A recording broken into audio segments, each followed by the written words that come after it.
Hello বন্ধুরা, আজকে ছিল বিয়েবাড়ির রিসেপশন।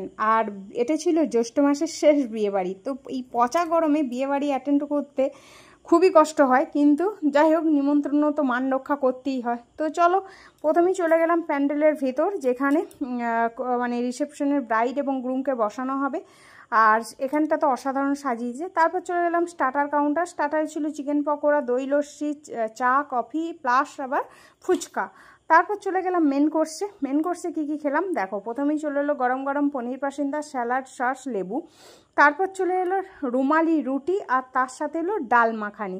ডাল মাখানিটা অসাধারণ খেতে হয়েছিল।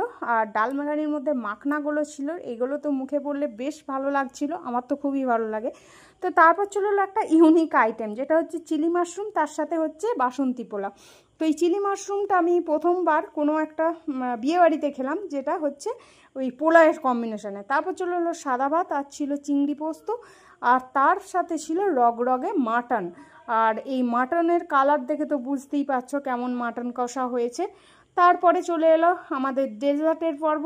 ছিল হচ্ছে চাটনি এবং পাঁপড়, আর তার সাথে ছিল দই, যেটা খুবই খুবই ভালো লেগেছে, মিষ্টি দই, যেটা আইসক্রিমের পরিবর্তে ছিল। আর ছিল রসগোল্লা, আর ছিল সন্দেশ। কেমন লাগলো জানিও।